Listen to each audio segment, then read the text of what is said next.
Imagine spending 10,000 years being angry. Not just mildly annoyed, not just someone ate my lunch from the office fridge angry. We're talking about a deep, festering, all-consuming rage born from 2 centuries of being used, disrespected, and thrown away, that then calcified into something so permanent it has outlasted empires. That's the Iron Warriors. The Warhammer 40,000 Legion that looked at war, decided it wasn't grim enough, and said, "Hold my bolter." Today we're diving deep into one of the most brutal, most overlooked, and most tragic legions in the entire Horus Heresy. They're not the cool vampire space marines, they're not the wolf guys or the pretty boys in gold, they're the engineers, the siege specialists, the guys who get called in when everyone else has already failed, do the job perfectly, receive 0 credit, and somehow end up as chaos worshippers because of it. And here's the thing, there is one single moment in Iron Warriors history, one decision made on one planet that crossed a line so dark that even other Chaos Space Marines looked at it and went, okay, that's a bit much. And these are people who think skinning people alive is a typical Tuesday. We'll get to that. Stay with me. This is the story of the Iron Warriors. The Iron Warriors are the 4th Legion of Space Marines. Created from the gene seed of their Primarch Perturabo, they were engineered to be the ultimate soldiers of the Great Crusade, like the rest of the Space Marine legions. Their symbol is a diagonal iron chevron. Their colours are iron and bronze. Their entire energy is, "We hate you, we hate this job, we're doing it anyway, and we will be furious about it for the rest of eternity." If they had an HR department, it would just be a single chair in an empty room with a sign that says, "We know, and we definitely don't care." Where legions like the Space Wolves or the Ultramarines were celebrated as heroes with epic ballads written about them, the Iron Warriors were something different entirely. Harder, colder, built for the kind of warfare that nobody wants to talk about at the victory parade afterwards. But to really understand why this legion broke the way they did, you have to understand their Primarch, because on paper, Perturabo might actually be the most talented Primarch the Emperor ever created. So how does someone like that end up leading one of the most feared Chaos warbands in the galaxy? It starts with a childhood that would put a therapist's kids through college. Oh boy, where do we even start with this guy? Perturabo was discovered on the world of Olympia, a planet of warring city-states and brutal politics. Unlike some Primarchs who were raised with love, or at least basic decency, Perturabo grew up in a cold, calculating environment where he had to constantly prove his worth. He was a genius, like terrifying levels of intelligence. Mathematics, architecture, engineering, warfare, philosophy, he mastered all of it. He built incredible things. He had his own thoughts, feelings, and dreams of the future. And then the Emperor showed up, handed him a legion, and basically said, "Great, go blow up some walls." No grand destiny speech, no celebration of his brilliance, just an endless queue of fortresses that needed destroying. Imagine getting a perfect score on every exam you ever took, building a cathedral from memory at age 12, and being told your job is demolition, forever. That's Perturabo. He desperately wanted to be recognised as more than just a siege engine. He admired art. He wanted to create, not just destroy. But every time he looked across at the Imperial Fists, praised endlessly for their fortification skills, while he was doing the exact same thing in reverse with 0 appreciation, something inside him just quietly broke, then loudly broke, then exploded across the entire Horus Heresy and 10,000 years of history beyond it. The Imperial Fists built walls and got songs written about them. The Iron Warriors, on the other hand, destroyed walls and got sent another list of walls to destroy. If you don't understand why that would make someone lose their mind, you have clearly never worked in an office where someone else got credit for your project. Compound that by 200 years, and you're somewhere in the neighbourhood of where Perturabo was emotionally. And if the bad assignments and the 0 recognition were all there was to it, this would just be a sad story about an underappreciated general. But what the Imperium was quietly doing to this legion, on top of all of that, is the part that doesn't make it into the history books, and it was happening the entire time. So what does life actually look like for an Iron Warrior during the Great Crusade? Because this is where it goes from sad to unforgivable. The Iron Warriors were the go-to legion for siege warfare and attrition combat. If a planet had dug in behind walls, the Imperial command sent in the Iron Warriors. Sounds honourable enough, right? Except these were always the ugliest, most thankless, most casualty-heavy campaigns in the entire Crusade.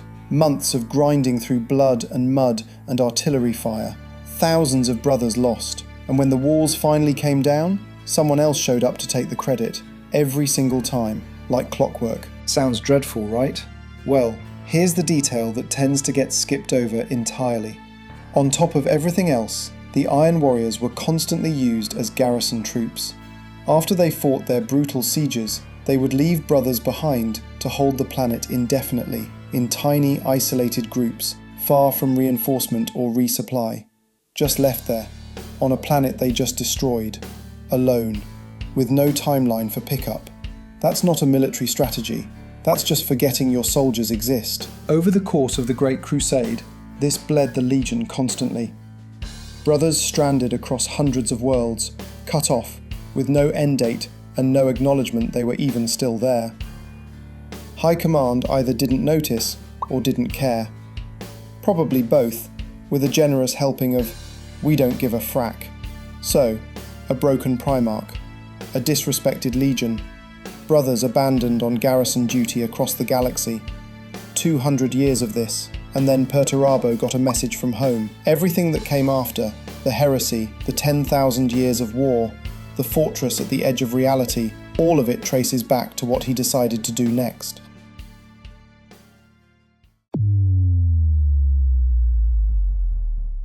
When Perturabo received word that his homeworld of Olympia had rebelled against Imperial rule, something in him finally snapped completely. He led his legion back to Olympia, and rather than negotiate, rather than accept surrender, he ordered the complete and total decimation of the planet. Every city, every stronghold, untold millions of people were killed. Olympia was broken, and the Iron Warriors did the breaking. This was not a military operation. This was a man ground down for 2 centuries, finally breaking in the worst possible direction. It is the 40k equivalent of flipping the table at Christmas dinner, except the table is a planet and the dinner is millions of people. Afterwards, Perturabo reportedly looked at what he had done and felt nothing.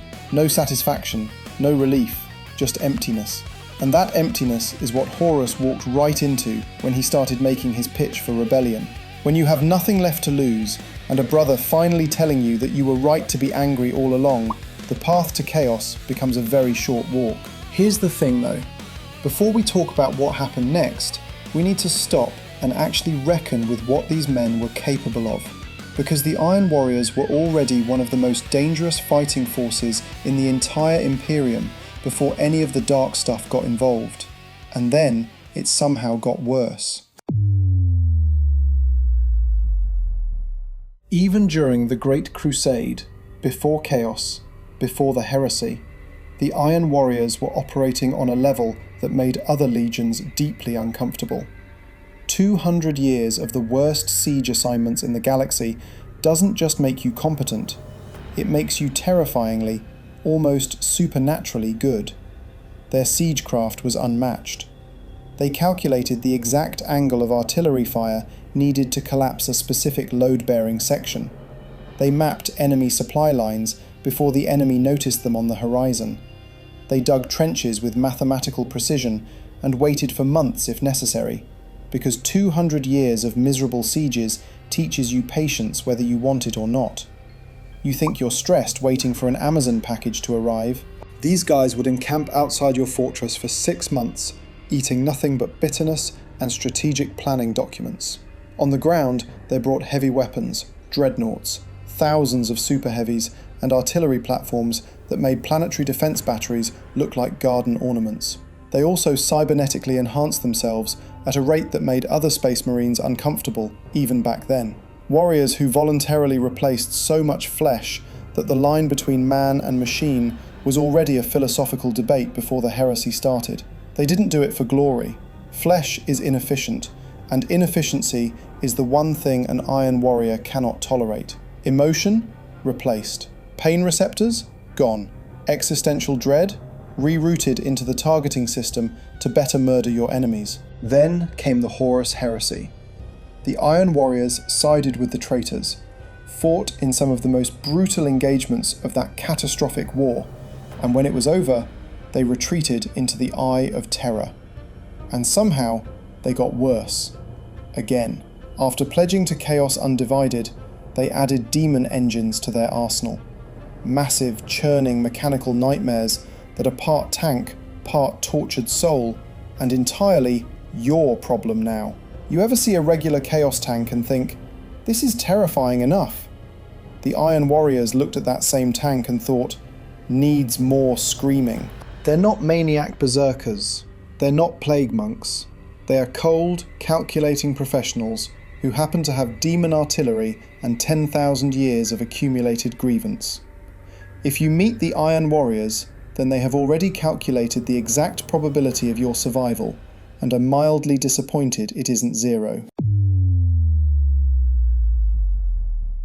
Following the Heresy and the retreat to the Eye of Terror, the Iron Warriors established themselves in a nightmarish realm called the Fortress of 1,000 Worlds, also known as Medrengard. A network of fortified worlds built upon layers of iron and misery, where the Legion has spent 10,000 years perfecting their craft and nursing a grudge the size of a small moon.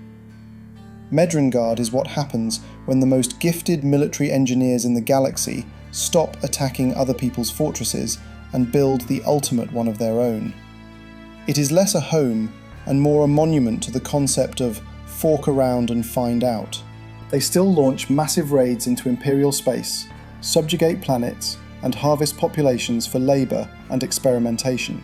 Warsmiths lead their own warbands independently, competing with each other as much as they cooperate. Even among themselves, they cannot stop sieging things. At this point, it's less a military doctrine and more of a serious personality disorder. They have not mellowed out. They have not moved on. They have not discovered mindfulness or taken up gardening. 10,000 years after the heresy, the grudge is very much alive. The grudge has its own fortifications at this point. This is what sets the Iron Warriors apart from most Chaos Legions. Their fall was not born from ambition or corruption or dark temptation. It was born from neglect.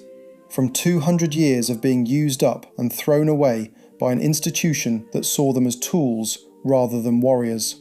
Brilliant men led by a brilliant and deeply wounded Primarch who were never once told that they mattered. That tragedy doesn't excuse the atrocities. Millions dead on Olympia, a central role in the most devastating war in human history, countless billions more in the 10,000 years of destruction since. The Iron Warriors are absolutely the bad guys. But they are bad guys with a reason. And in the grimdark universe of Warhammer 40,000, that makes them one of the most compelling factions in the entire setting. They are a warning about what happens when institutions grind people down without recognition, about what happens when genius is weaponized rather than celebrated. Heavy stuff. But then again, this is 40k, a setting so committed to misery that even the colour green belongs to an army of homicidal fungus men who think war is the funniest thing that has ever happened. Happy endings are not in the law, bro.